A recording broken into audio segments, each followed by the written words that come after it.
Hi guys, అందరికి నమస్తే. Welcome to my YouTube channel. ఈ ఇన్సిడెంట్ చూసిన తర్వాత నాకు చాలా బాధ అనిపించింది అనమాట. అదైతే మీకు చెప్పాలనుకుంటున్నాను. అంటే చాలా మంది మన వీడియోస్ కూడా యూత్ కూడా చాలా మంది చూస్తుంటారు కదా, వాళ్ళగా తెలియజేయాలనుకుంటున్నాను. అలాగే మన ఛానల్కి ఎవరైనా కొత్తగా వస్తే లైక్ చేసి అలా సబ్స్క్రైబ్ చేసి మాత్రం మర్చిపోకుండా. ఇప్పుడు నేను చెప్పబోయే ఇన్సిడెంట్ వచ్చేసి వైజాగ్లో జరిగిందనమాట. ఈయన వచ్చేసి ఆటో డ్రైవర్ అనమాట, ఒక మామూలు ఆటో డ్రైవర్ అనమాట. ఈయన వచ్చేసి ఒక రోజుకి వచ్చేసి ఆటో డ్రైవర్ అంటే మ్యాక్సిమం ఎంత చంపేస్తారు, 600-700 చంపేస్తారు కదా. అలాగని ఈయనకు వచ్చేసి ఒక ఇంటర్ చదువుతున్న 19 ఏళ్ళ కొడుకు అయితే ఉన్నాడు అనమాట. ఇతను వచ్చి ఏం చేశాడంటే, ఫ్రెండ్స్ అందరు బైక్స్ వేసుకుని తిరుగుతూ ఉంటారు కదా, ఇతను కూడా ఏమనిపించిందంటే నాకు కూడా బైక్ ఉంటే బాగుంది అని చెప్పేసి ఈయన వచ్చేసి ఏం చేశాడు, ఇంట్లో అడిగాడు అనమాట.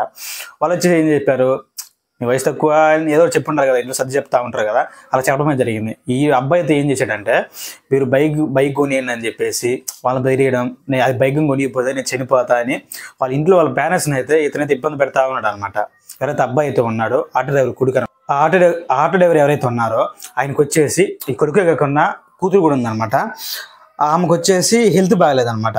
ఆ హెల్త్ బాగాలేకపోతే ప్రైవేట్ హాస్పిటల్లో చూపించడానికి కూడా డబ్బులు లేక ఆయన వచ్చేసి మామూలుగా అయితే వైజాగ్లో కేజీహెచ్ హాస్పిటల్లో అయితే ట్రీట్మెంట్ చేస్తున్నాడు అనమాట. ఇవన్నీ ఆల్రెడీ అమ్మాయికి హెల్త్ ఇస్తుంది, మనోడు వచ్చేసి ఆటో డ్రైవర్ అనమాట. కానీ ఈ అబ్బాయి వచ్చేసి వాళ్ళ తల్లిదండ్రులు మాట అనుకుంటే ఏం చేస్తున్నాడు అంటే, నాకు ఎంటీ బండి తీసిమని అన్ని టార్చర్ పెడతానే ఉన్నాడు అనమాట. అబ్బాయి వచ్చేసి మీరు కానీ నాకు బైక్ అని తీసుకుపోతే నేను ఏదో చూసి చేసుకుంటే అలా అయితే ఇంట్లో వాళ్ళని బెదిరిస్తూ ఉన్నాడు అనమాట. ఇంకేం చేశారు తల్లిదండ్రులు, ఒకవేళ పొరపాటున తెలియదు కదా, చిన్న వయసు ఏదో చేసుకుంటారని చెప్పేసి వాళ్ళ నాన్నతో ఎవరైతే ఆటో డ్రైవర్ అయితే ఉన్నారు కదా, ఆయన వచ్చేసి వేరే వాళ్ళ దగ్గర అప్పుతో డబ్బులు తీసుకొచ్చేసి ఈ అబ్బాయికి అయితే ఈఎంఐ అయితే బైక్ తీసిచ్చాడు అనమాట. ఇది చూడండి ఎంత దారుణంగా ఉందో. ఏ రోజు అయితే అతను అయితే బైక్ తీసుకున్నాడు, అదే రోజు సాయంత్రం అయితే బైక్లో స్పీడ్గా వెళ్తా డివైడర్ గుద్దుకొని అయితే చనిపోవడం జరిగిందనమాట. అతనే చెప్పాడు అనమాట, బైక్ కొనిపోతే నేను చనిపోతా అన్నాడు. బైక్ కొని వచ్చినా కానీ యాక్సిడెంట్ అయితే చనిపోవడం జరిగిందనమాట. ఈ విషయాన్ని వచ్చి వాళ్ళ తండ్రి గారు అయితే మీడియా ముందే చెప్పడం జరిగిందనమాట. వాళ్ళకి ఎంత బాధ ఉంటుంది, అంత బాగా చూసుకున్న అబ్బాయి వచ్చి అలా యాక్సిడెంట్ అయ్యి అలా చనిపోతే ఎంత బాధ ఉంటుంది తల్లిదండ్రులు. మెయిన్గా అసలు ఈ విషయం జరగడానికి కారణం ఏంటంటే కంపారిజన్ అనమాట. ఎవరైతే ఇతను ఉన్నాడు కదా, వాళ్ళ ఫ్రెండ్స్ వచ్చేసి బైక్స్ కానీ మొబైల్స్ కానీ మంచి వాడుతుంటారు కదా, ఈ అబ్బాయికి అనిపించింది వాళ్ళతో పాటు సమానంగా ఉండాలని వచ్చేసి ఆలోచన పుట్టబట్టి అలాగైతే జరిగిందనమాట.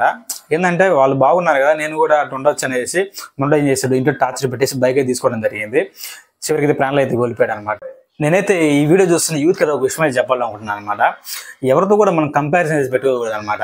మనం ఉన్న దాంట్లో మనం సంతోషంగా ఉండాలి, కానీ వాళ్ళు ఇలా ఉన్నారు మనం అయితే అనుకోకూడదు. అలా అనుకుని ఇంట్లో వాళ్ళని అయితే ఇబ్బంది పెట్టకూడదు అనమాట. మీకు అలా కోరికలు ఉంటే కానీ మీరు సొంతంగా సంపాదించి మీకు ఏ కళ్ళు ఉన్నాయో ఏదైనా కానివ్వండి, బైక్ కానీ కారు కానీ ఏదైనా మీకు ఇష్టం వచ్చి కొనుక్కోవచ్చు, అది మన సంపాదనతో.